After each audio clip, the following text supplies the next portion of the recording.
What's up, everybody? Welcome back to another episode of 10X Recruiting, brought to you by Metaview. Sile, what's up, man? Where are you at in the world today? In London again. How you doing? I'm great. Are you alone in the office or something? Like, is there anyone else there? Yeah, I'm alone in the office right now. Chicago last week for RecOps conference, which was really awesome, and a bit of time in SF, but back in London this week. And you're in Nashville, right? Actually, I am indeed in Nashville. Today, we talked to Evan Connor, who's the VP of Talent at Ambience. What were your takeaways? Biggest takeaway was, it's not a new one, but it's like always worth reinforcing, which is, hey, if you want to be a great recruiter, you need to be in the business. You need to observe the business, know what your team's working on. And he just does a great job articulating that. And one thing that it made me think, which I think hopefully will be helpful for folks to think about too, is I'm a big sports fan. And obviously scouting and recruiting is a massive part of sports. Can you imagine someone who recruits for a sports team not being intimately familiar with the current team and how it does its stuff? How well do you understand the teams you are trying to recruit into? And can you get yourself to a position where you actually know the team well enough that when you say to the hiring manager, I think we should look at someone who's more sort of this way because of this, and this with the team, you cannot do that unless you know the team. It just hit different for me, this one, with the way he spoke about it, like such a top priority for him.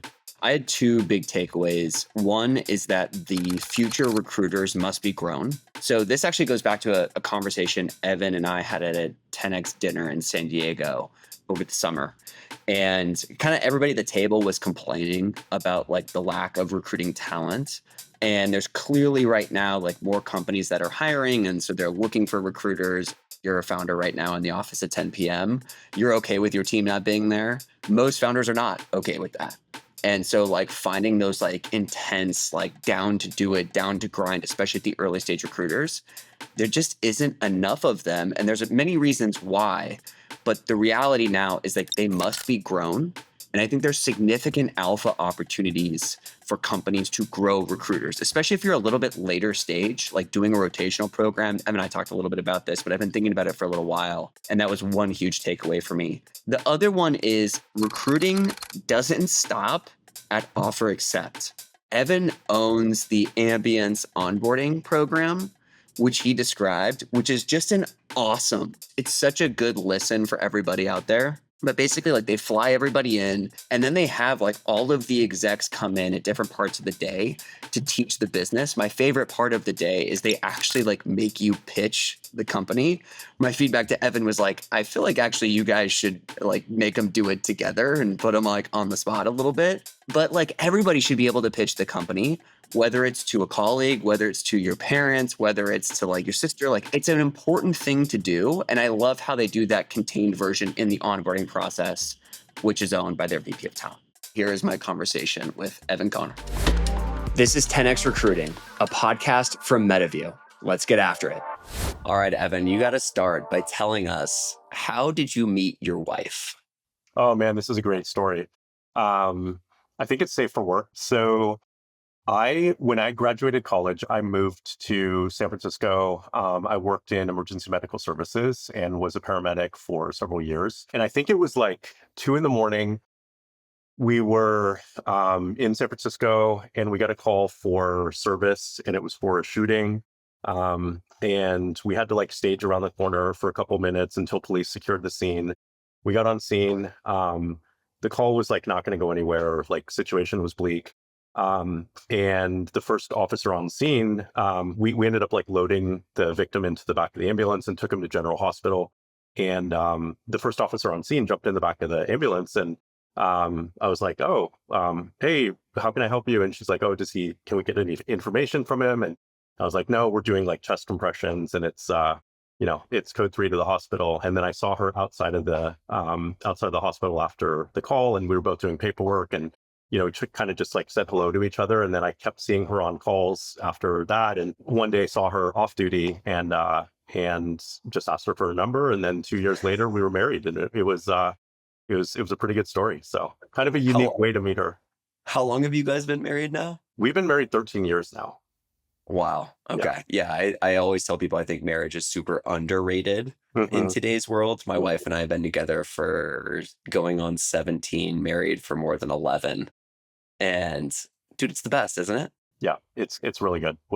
It's life partnership and it's been a really good run for us. So Yeah. And so meeting your wife and you being a former EMS person, and now you're working at Ambience, I'm assuming that those two worlds collide. Yeah. Yeah, definitely. So I think like I've always wanted to do mission driven things with my work and with my time.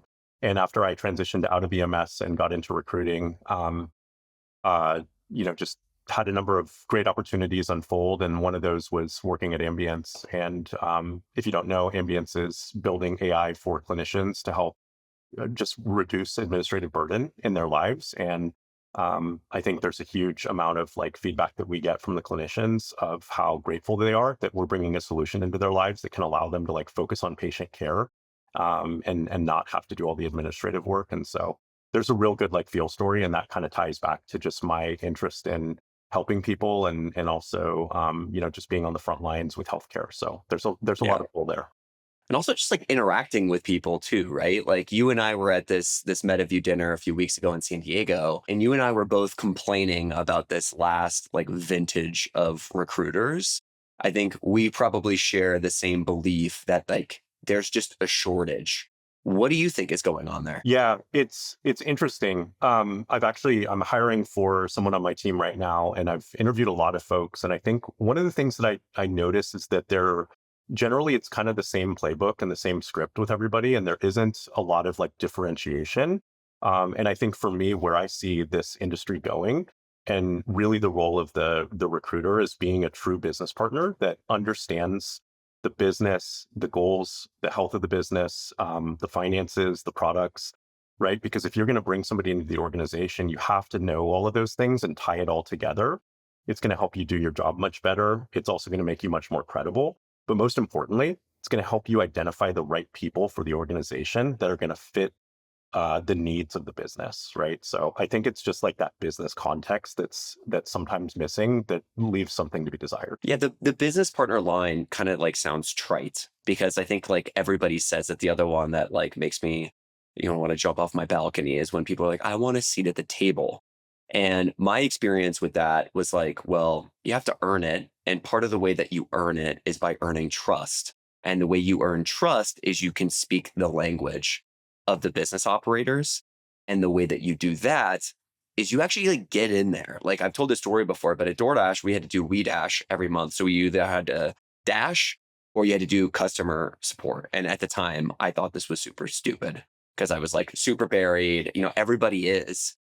But 3 months in, I was like, oh, like I deeply understand the challenges that our business operators are trying to solve. That's right. And then, and then the other thing we did was like we would actually send recruiters into these early markets to where like they would just like go sit with the business Yeah, and basically help them in any way, shape, or form for like 2 to 3 days as part of their onboarding. that's right. And when they got back, they had so much more context, which to your point enables them to understand like what are the challenges and more importantly, like who are the types of people that we should be looking at that can help solve these challenges. And I feel like that's essentially gone in today's recruiting market. Yeah. And I don't know that it's an indictment on the recruiters themselves. I think, if anything, like that's on me as a leader to help build and grow and cultivate a team that A, has that seat at the table, but B, can also get in the trenches and broaden their scope to be thinking about things like what is the org design of this business?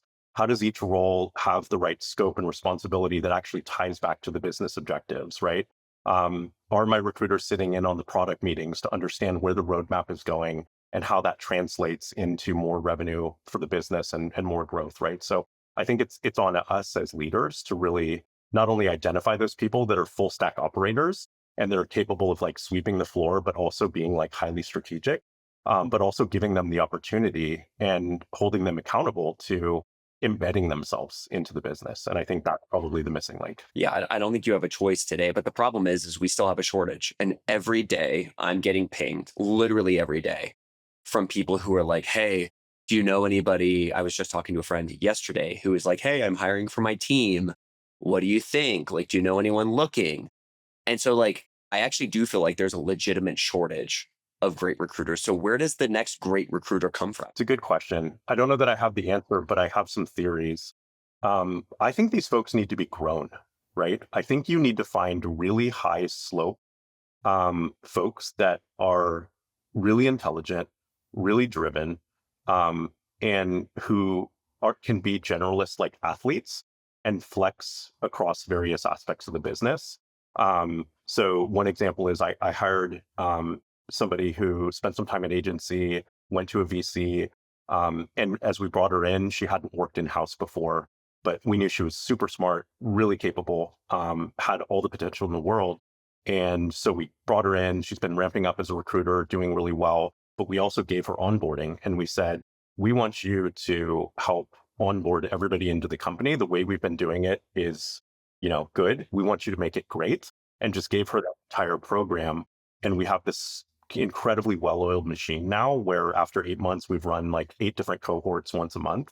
And the feedback we've gotten is that it's just like the best onboarding that anybody's ever done. And so I think if you give people like smart folks really challenging and ambiguous problems and unleash them to be able to do that, but also like they need to be connected to an operator or somebody who can really help them and coach them throughout that process. I think these folks can be grown, and I think they can turn into like really high impact assets for the business. Yeah, my theory on this is like, especially in the era of AI, it seems that recruiting is actually for the first time on the forefront of a technology. Yeah. And people see where there's major leverage opportunities to be had, helping us in our daily workflows. Mm-hmm. The issue is that like, I mean, even for me, I'm like old, but like not that old. And I'm like, oh man, I got to learn something new. Learning something new sucks. Yeah. Like, I have to like go through like all the beginner pains. I feel stupid. It hits my ego, which I have a very big ego. And I think a lot of people fall into that category. And so my thesis on this is like, why aren't we actually like using new grads to fill this pipeline? Like new grads are AI native. They're cheating in college every day with this tech, right? They're using it to write their breakup letters with their boyfriends and girlfriends.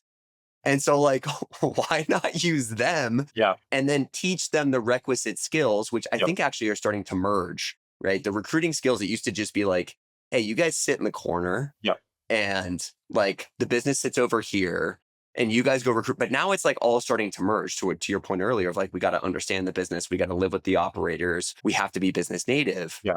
And so my mind is like, why not bring in the kids, teach them the recruiting skills, right? But also steep them in the other areas of the business and then leverage all of their learnings on AI to really like have that kind of be the kindling inside of the org. I like it. I think the only thing I would challenge is like folks that are fresh out of school that haven't had that experience yet of working for like 2 to 3 years somewhere and getting that foundational experience is really important and key. So like, I think what you do is you find those folks that are really smart, highly driven and motivated. And there's a lot of them in the market right now. Let's be honest, like the new grad hiring is at an all-time low, I believe.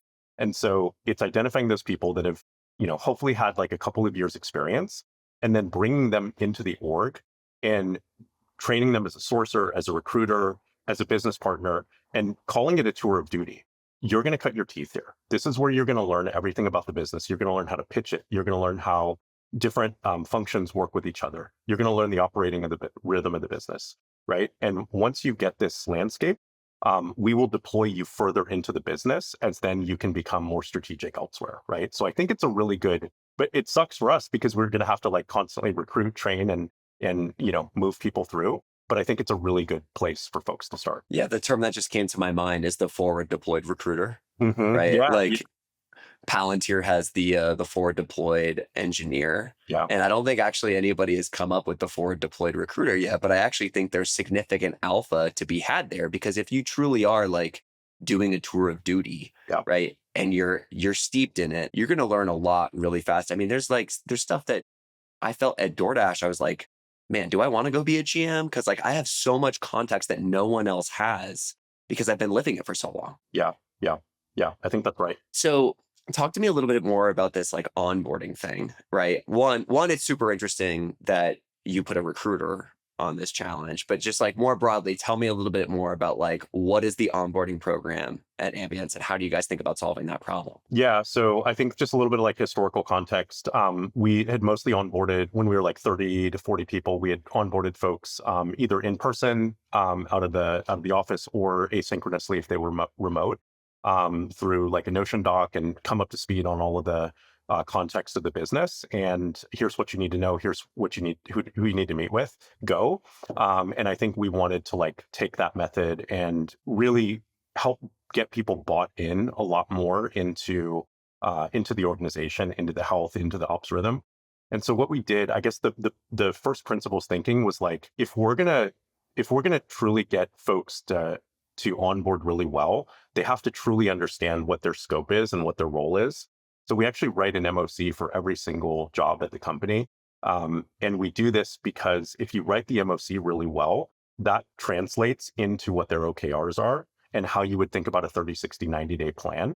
Those outcomes are so important, and getting that key alignment with every leader before we even hire for that role helps us stay even closer to the business goals and what the business's OKRs are and what their objectives are, and helps us align with that.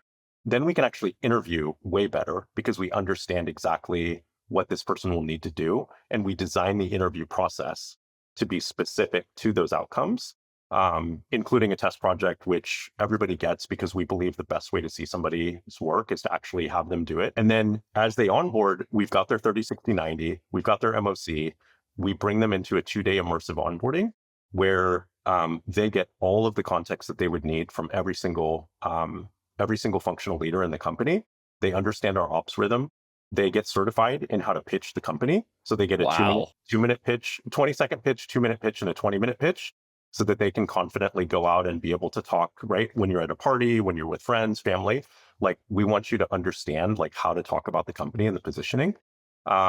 And I think like after that 2-day immersive, if you do it really well, on day 3, they're ready to start making an impact, right?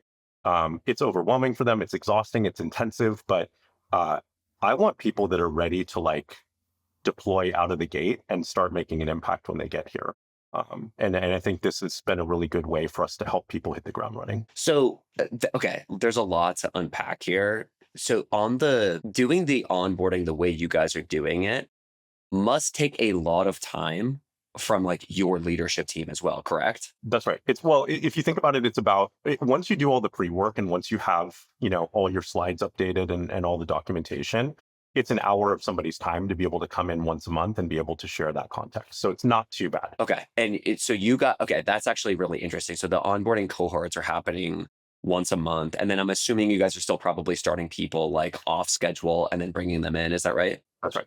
Okay, so that's actually like a little bit more palatable, but I've tried to roll these out in the past. And typically what happens is like, XYZ chief X officer goes, oh, I'm too busy, or like, why are we doing this? Like, how did you get that level of buy-in with that group? I think it started with the founders, actually. The founders realized how important this was.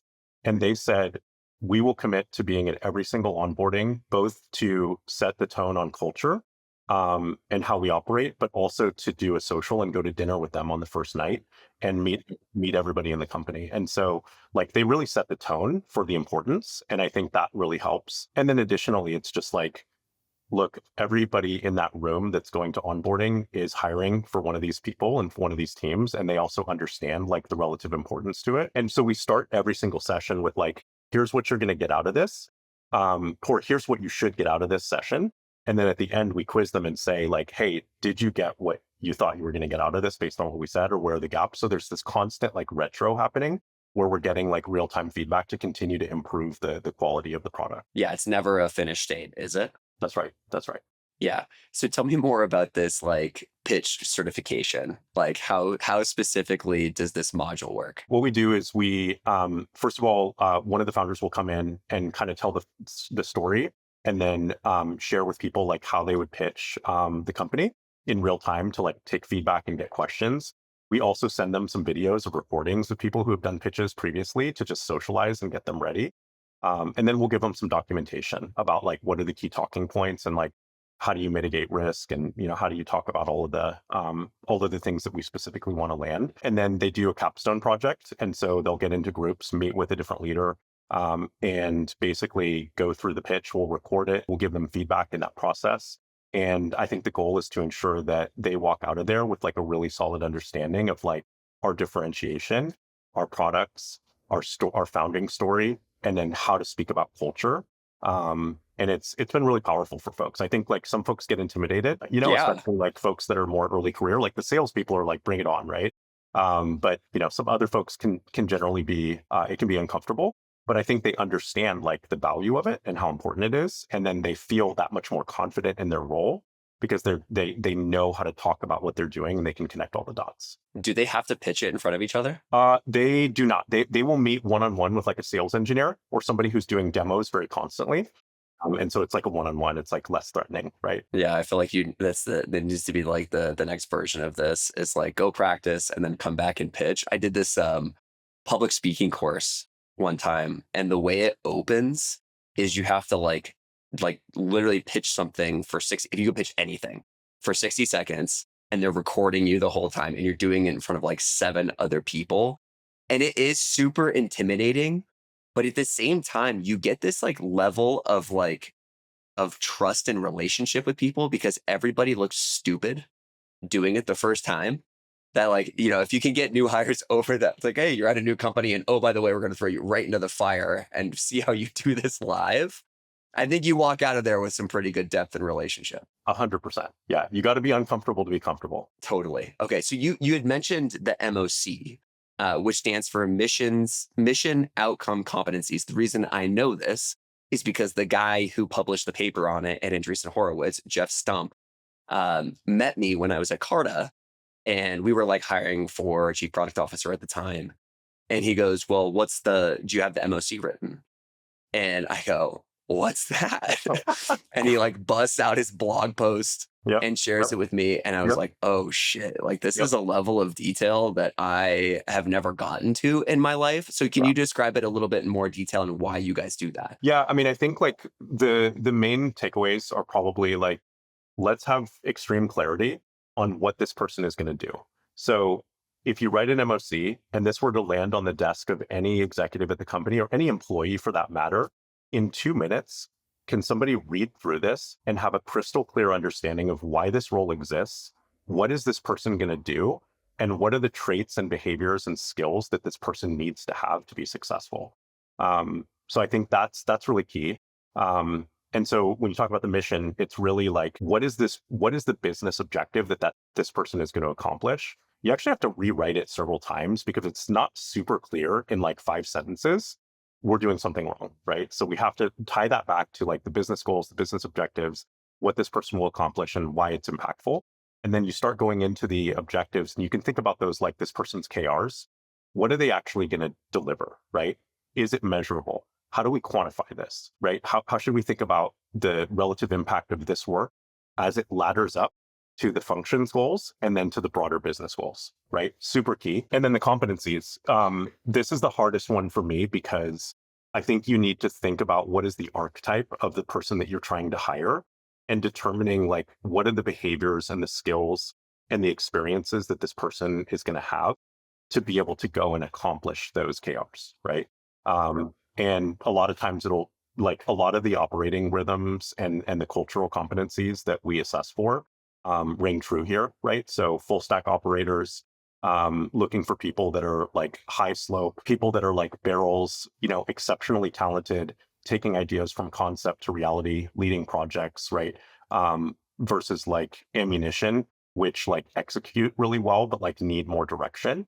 So we think about this like the Keith Rabois framework, which is like barrel or ammunition. So that's big. Yeah. And I think, that's been really key is identifying those competencies and then interviewing against those competencies to ensure that we're getting high fidelity signal in the interview process and ensuring that we can tie that back to what this person will accomplish when we start to onboard them. Yeah, it becomes a scorecard, right? Exactly. So the thing I learned also by doing MOCs is that when you take the time up front and then you send it around to all of like the potential people who are going to be either involved in the interview process or working with this person, you can actually eliminate so much of the downstream effect, 100%. which ends up being negative, right? So it's like, here's the MOC for the recruiter on my team. You share that out with your CEO, with your manager, with the business partner that they're going to be working with every single day. Yep. And then all of a sudden they're like, no, Evan, like you completely blew it on this topic. Mm-hmm. And now we can like butt heads on it before there's like a person who we've already anchored to the thing. That's right. And now like we've ruined their life, right? We had them start a new role, Yep. right? And now you're like in defending them mode. And so you get a lot of that shit out of the way early. Yeah. And if there are disagreements, like the better time to have it is at the early stage of the process versus when a human's in the building. Totally. I love that. I mean, I think it's getting everybody into the room, ensuring that everybody is crystal clear on this. And so you socialize it as a pre-read, ensure everybody that's going to be on the interview panel has read it, understands it. And if they have questions that they can comment in the doc beforehand and we can get those resolved. And then we go into the room and ensure everybody knows like, what is the archetype? What are the screening questions? What are the achievements? What are green flags, red flags? Everybody should have like extreme clarity on the questions that they're going to ask and the rubric that they're going to interview against. So everybody walks out of there and it's like go time, right? And in the debrief, now we're having a much more thoughtful debrief. And this is where I see a lot of companies like make mistakes is they'll go into the debrief and it'll just be like, I didn't really like this person, like it's just like, no. Like, what was your competency? What did you interview for? And what signal did you get? And like, once you give that feedback, you're excused, right? Like, that's what we need you for. And like, that's your only job, right? This is not consensus. There's a DRI. The DRI makes the decision, but the DRI should also gather everybody's input and ensure that everybody is getting what that person needs. Yeah, and then I'm assuming also that the MOC can then be used as kind of like a check-in once the person is hired. So how do you guys think about measuring, everyone uses the term quality of hire, but like, how do you guys think about like the second order of humans in the building? Now they're here. Do you guys care about that? Yeah, we do. So Ashby actually has a cool feature that we've implemented some automated quality of hire assessments. So at the 30-day and the 60-day and the 90-day mark, a quality of hire assessment will go out to the hiring manager. And we'll get, I think it's like 10 questions. It's pretty quick. It takes about 5 to 10 minutes. But basically, how is this person tracking relative to the 30, 60, 90 that you built for them? Have they accomplished their goals? Are there any early signals or flags that you're seeing? Does this person seem like you would, advocate for hiring them again? Are you not sure yet? Would you actually not hire again? And then I'll go and meet with every single new hire at the 45-day mark to do a check-in. And then again at the 90-day mark to ensure that it's a two-way street and that there's feedback on both sides. So what is the manager saying and how does that correlate? And then what are we actually hearing from the new hire? I think new hires will usually determine how long they want to stay at a company within like the first week or two, right? And they'll know like, I'm going to stay here for 3 years or I'm going to stay here for like a year, right? And it's largely based on like how confident they are in the company and the organization's ability to set them up for success. And so part of that is like, hey, how are you doing? Do you feel like you're on track? Do you have clear goals, right?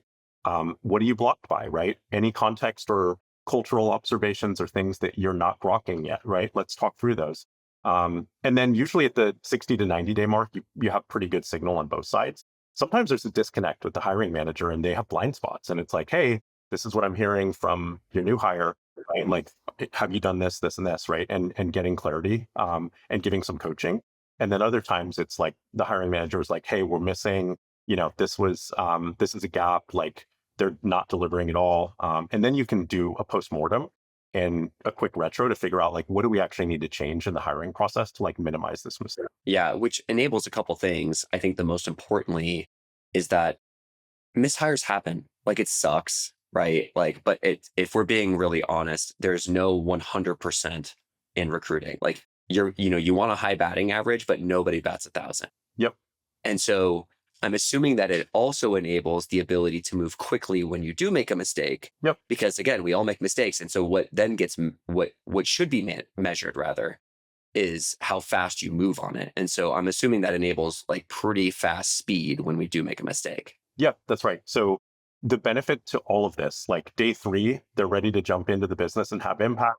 They've got their 30, 60, 90. They know what they need to accomplish. And you have this great like communication back and forth with candidate and with hiring manager. You can actually get signal pretty early. And if it's a mishire, have we given the coaching? Have we given the feedback, right? And if we're not seeing what we want to see, like, here's a generous severance package. Let's help you find the right place. This isn't for everybody. We actually do a lot of counter selling to ensure that folks are really bought in and understand like the expectations are high. We work fast, we work hard, like it's not for everybody.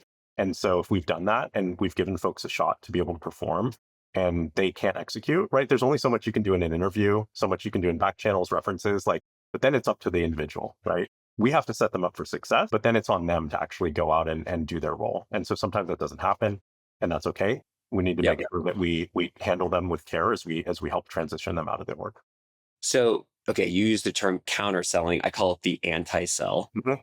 When do you weave it into your process, and how do you do it with grace? First call, first phone call. Wow. Talking to candidates. This place is not for everybody. It's a hard place to work.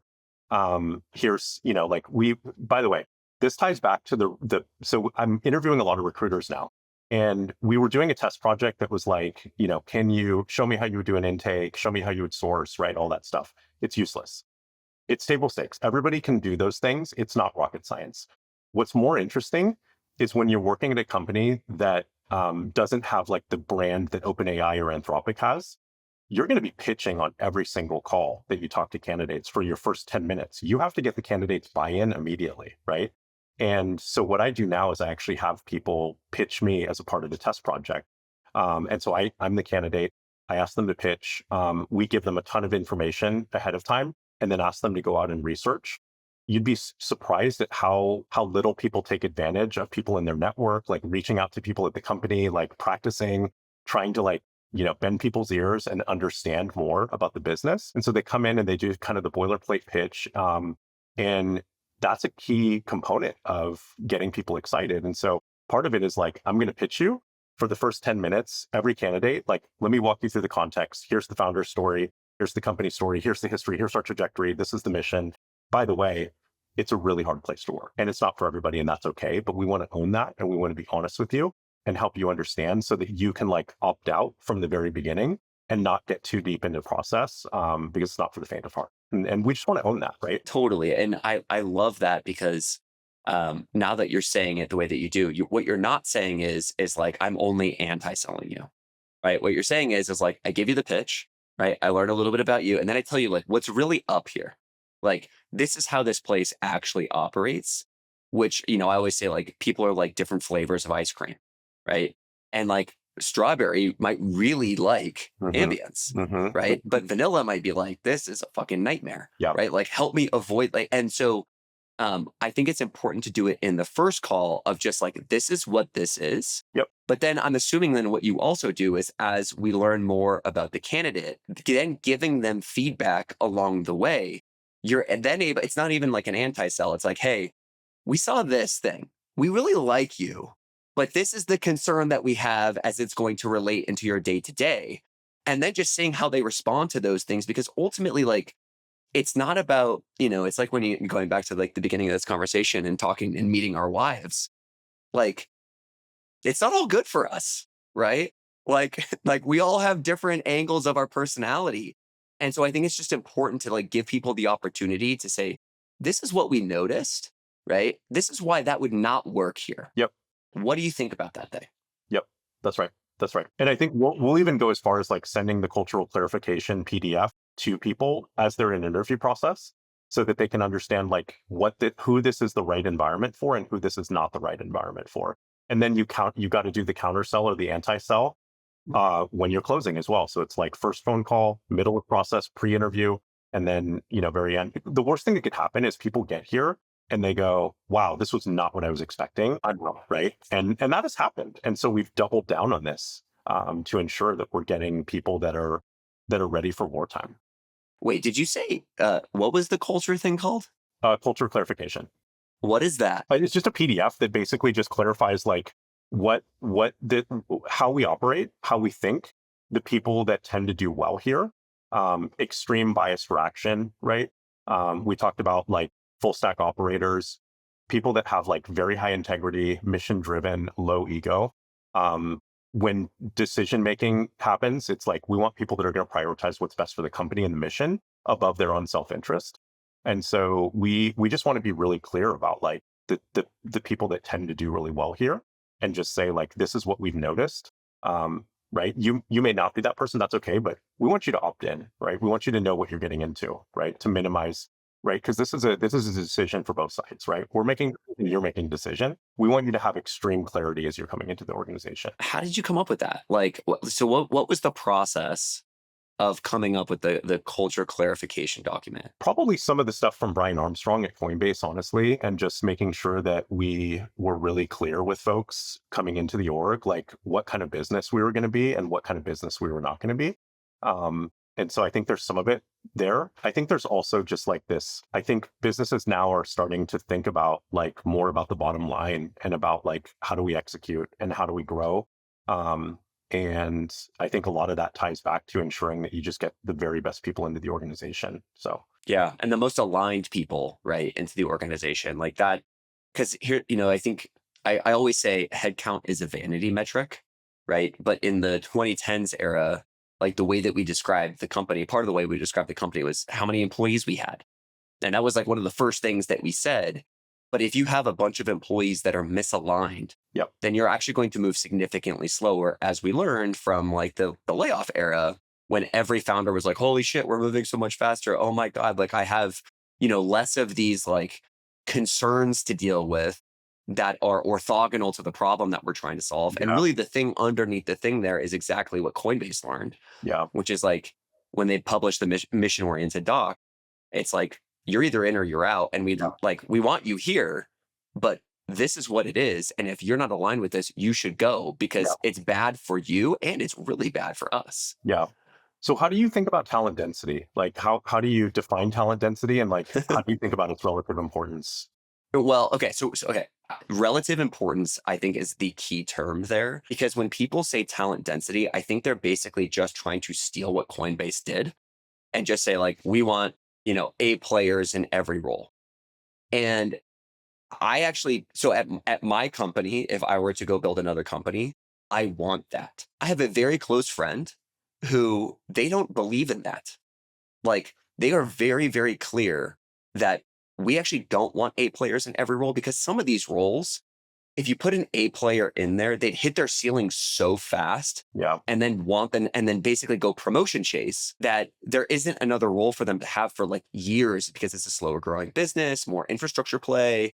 And so I think the relative comment on talent density is super important. That's why I was really curious about how you were thinking about this culture clarification, because culture clarification, I think, is the pre-work for talent density at your company, because talent density at Ambience is likely different than Coinbase, which is likely different than like, AT&T, because we're doing different things. We have different problems to solve. We're growing at a different pace.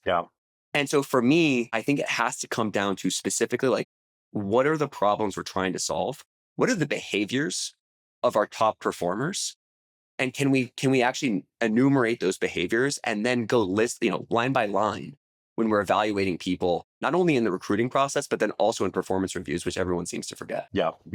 I love that. Yeah. It all ties into performance reviews for sure. So tell me about the performance review process. Like, what do you guys do there? And are you involved in this? Because like actually, let's start there. Are you involved in the performance review process? Yeah.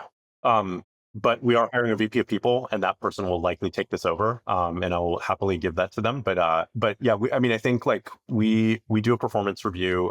Right now we've done an annual review. And it's been really helpful to, again, like double down on all of those things that we learn in onboarding and hiring and then 30, 60, 90. And, if we do all of that really well upstream, performance reviews, become like an exercise in just ensuring that we're giving feedback, that we're recognizing and rewarding of performance, and that we're just having those like 360 conversations, right? Yeah. I mean, a lot of what you're talking about right now is like this like a lot of what used to be just like HR work. Like onboarding was owned by HR.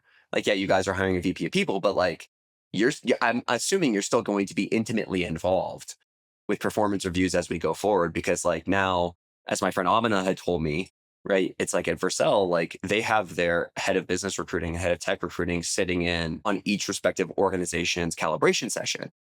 That makes intrinsic sense to me. It kind of feels like these like HR and recruiting worlds are like merging.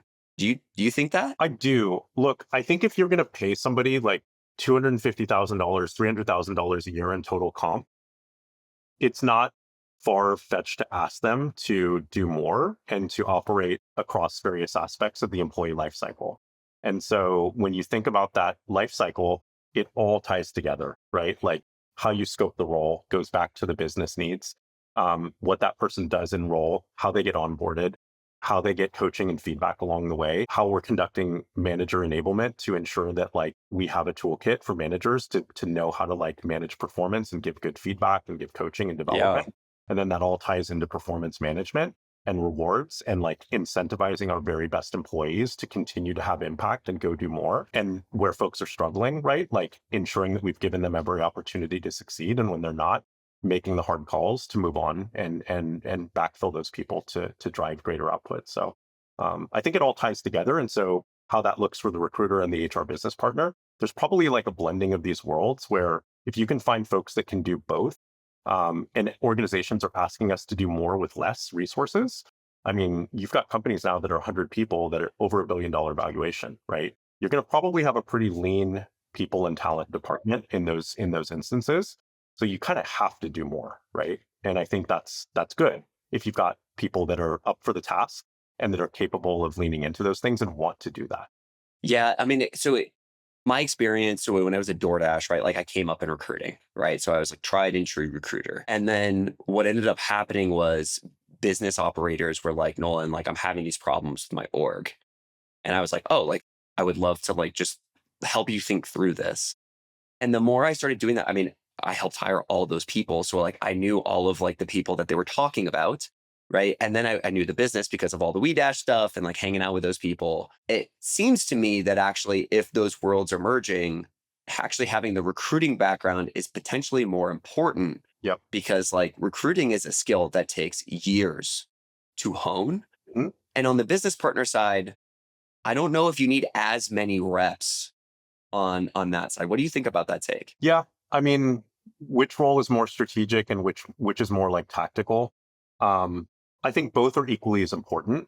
And I think it all ties to that life cycle. But going back to our earlier conversation about hiring those people like new grads fresh out of school that are super high slope and have an extreme desire to learn and gather as much context as they can in the business, these people do really well in roles where they can be a business partner, like start as a recruiter, move into a business partner. Totally. And be able to like take over things like manager enablement, even performance reviews, onboarding, right? All of the benefits, compensation, right? There's so much to learn.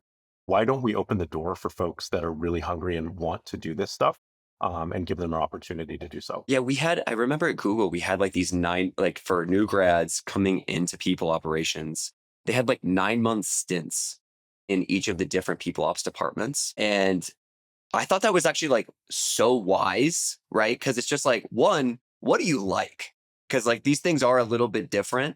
But two, you can just see how everything works. So that way you have at least the context of like when you're doing your job in recruiting, like what's actually going to be happening in performance reviews, why we do what we do, how those people think. And it just helps like weave those worlds together in a much more coherent way. Yep, that's right. So Evan, where can people find you? This is a blast. I'm in Carlsbad, California. I see the Niners helmets there. I've got my Niners helmet. I'm taking my son to the Rams game in LA on. Oh my God, it's on Thursday. Yeah, so we're excited for that. I've never been to SoFi, so we're excited to see the Niners play. But yeah. Thanks for the invite, bro. Tickets are not cheap. You'd be surprised. Actually, one of the soccer dads that I'm in the soccer team with, basically told me to buy the ticket on the home side because he said the visitors because the stadium flips from Chargers to Rams. So I bought tickets on the home side and then did some more research, and people were texting me like, dude, you're on the wrong side. So now I got to sell my tickets. Are you serious? Sell my tickets on the Rams side and go get Niners tickets. But hopefully those will get cleared today. That's sick. Go Niners. Yeah, that's right.